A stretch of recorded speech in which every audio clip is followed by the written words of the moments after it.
దాంతో పాటు గురుగారు చాలా మందికి ఏంటంటే మీరు చెప్పారు పెళ్లి యొక్క ఆలస్యాన్ని గురించి వివరించారు చాలా సార్లు గురుగారు. దాంతో పాటు గ్రహస్థితుల యొక్క కారణాల వల్ల కళ్యాణం అనేది ఏ విధంగా ఆగిపోతుంది గురుగారు? అంటే వాళ్ళకు ఎంత వయసు వచ్చినా కూడా కళ్యాణం అనేది ఆగిపోతూ ఉంటుంది.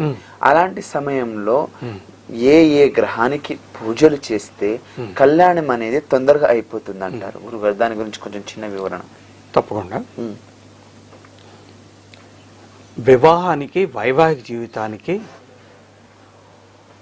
కారకుడు ఎవరంటే కుజగ్రహం. కుజగ్రహాన్ని మంగళగ్రహం అంటారు, అంగారకుడు అంటారు. కుజగ్రహం జాతకంలో ఎలాగున్నది అనేది మనం చూసుకోవాలి.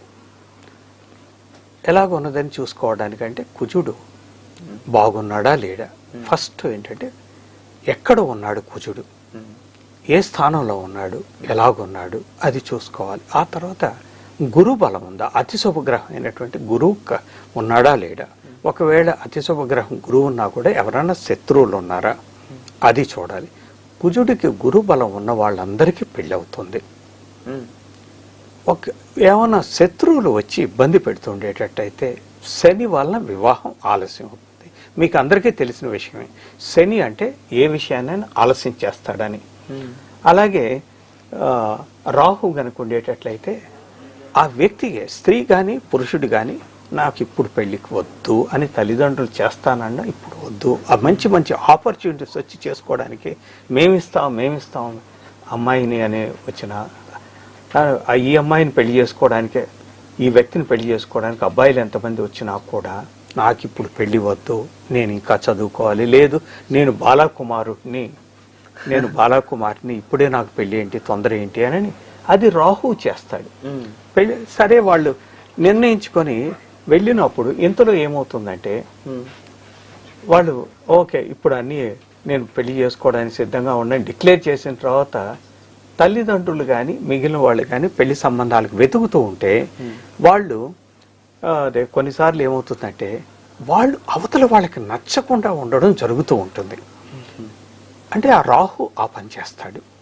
కేతువు ఏం చేస్తాడంటే వివాహ ప్రయత్నాలు ఫెయిల్ అయ్యేటట్లుగా చేస్తాడు. వాళ్ళు ఎంత ప్రయత్నం చేస్తున్నా సక్సెస్ కాకుండా అడ్డంకులు, విఘ్నాలు, ఇబ్బందులు కలుగు చేస్తూ ఉంటాడు.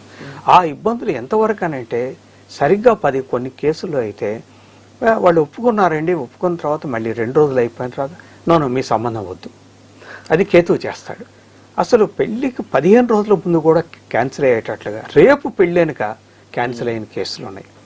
ఎలాగుంటుందంటే ఇంతలో వాళ్ళు ఎవరు మరణించడం జరిగిందని కింద పెళ్లి పోస్ట్ పోన్ అవుతే ఇంతలో వేరే ఐడియాలు వచ్చేస్తే తర్వాత క్యాన్సిల్ చేసుకున్న కేసులు కూడా ఉన్నాయి. అవి కేతువు చేస్తాడు, రాహు ఇలాంటివి. ఇవి కాకుండా ఇంకా కొన్ని సమస్యలు ఉన్నాయి. ఏంటంటే కుజుడు దగ్ధం అవుతుంటే పెళ్లి కావడం కష్టం. పెళ్ళి అయితే భార్యాభర్తల మధ్య గొడవలు ఉండి కొన్ని కేసుల్లో అయితే విడాకులు కూడా అవుతాయి. సో ఇంకొక గ్రహం వివాహానికి కారకమైన గ్రహం ఎవరంటే శుక్రుడు. ఆ శుక్రుడు సరిగ్గా లేకపోయినా, శుక్రుడు దగ్ధం అవుతున్నా, శుక్రుడి గురుబలం లేకపోయినా, శుక్రుడిని రాహు కేతులు ఇబ్బంది పెడుతున్నా, ఇలాంటి కారణాల వలన వైవాహిక వివాహం కావడం కష్టమవుతూ ఉంటుంది. శుక్రుడు దగ్ధమవుతున్న వాళ్ళకి పెళ్లి కావడం చాలా కష్టం అవుతుంది. పెళ్ళైతే విడిపోయేందుకు చాలా అవకాశం ఉంది. ఎన్నో కేసులు చూశాను. నా దగ్గరికి వస్తే విడాకులైన వాళ్ళు జాతకం చూడగానే చెప్పాను, ఈ వ్యక్తికి పెళ్లి కాలేదు, లేకపోతే పెళ్లి అయితే విడాకులు అయిపోతుంది అని ఆల్రెడీ విడాకులు అయింది. ఒక కేసులో అయితే 28 ఏళ్ల అమ్మాయికి ఆవిడికి 2 సార్లు విడాకులు అయింది.